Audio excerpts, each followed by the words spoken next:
Le téléphone glissa de mes doigts, tombant avec fracas sur mon bureau. À travers le haut-parleur, j'entendais encore Marcus rire, satisfait de ce qu'il croyait être la trahison ultime. Je m'appelle Diana Chen, et mon mari venait de donner notre maison de plage familiale à sa maîtresse de 26 ans. Tu es trop silencieuse, dit Marcus, sa voix pleine de suffisance. Pas de crise de larmes, pas de supplication. Je m'attendais à plus de drame de ta part, Diana. Je pris une profonde inspiration, me ressaisissant. La maison était mon héritage, construite par mon grand-père, et maintenant elle appartenait à quelqu'un qui l'appréciait vraiment. Quand est-ce que tu y es allé pour la dernière fois? Lui dis-je. Tu es trop occupé avec ton travail de consultant pour profiter de quoi que ce soit. L'ironie de ces mots me fit presque rire. Mon travail de consultant, qu'il considérait comme un simple passe-temps, avait financé l'acquisition systématique de ses actions au cours de l'année écoulée.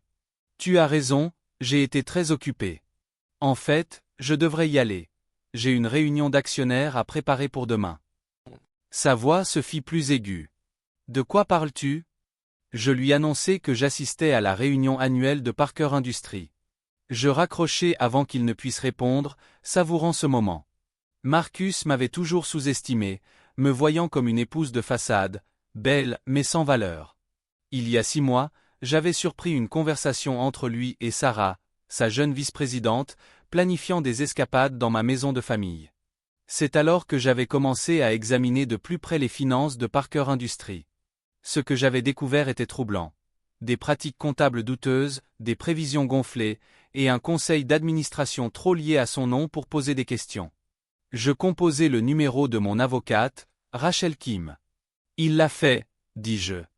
Il a réellement transféré la maison de plage à elle. Rachel confirma que tout était en place pour la réunion de demain. Je regardais la skyline de la ville, où le bâtiment de Parker Industries dominait la vue. Le lendemain, je me rendis au siège de Parker Industries, prêt à faire face à Marcus. La salle de réunion se remplit rapidement. Je me levai et interrompis Marcus, lui demandant de distribuer les documents que j'avais préparés. Les preuves de sa mauvaise gestion, de son infidélité, et de l'utilisation abusive des fonds de l'entreprise étaient là, ainsi que la preuve de ma majorité d'actions.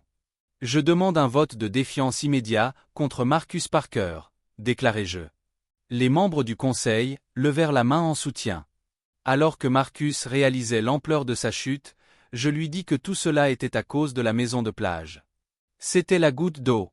Chaque fois que tu m'as sous-estimé, chaque fois que tu m'as traité comme une idiote. La décision fut unanime. Alors que la sécurité escortait Marcus hors du bâtiment, je me tournai vers le conseil. J'avais préparé un plan de restructuration pour redresser l'entreprise. Des heures plus tard, assise dans ce qui avait été son bureau, je reçus un message de l'avocat immobilier. Le transfert de la maison avait été invalidé. Je feuilletai l'album photo de mon grand-père, me remémorant ses paroles. Le succès ne se mesure pas à ce que l'on possède, mais à ce que l'on construit. Je souris, prêt à bâtir quelque chose de réel.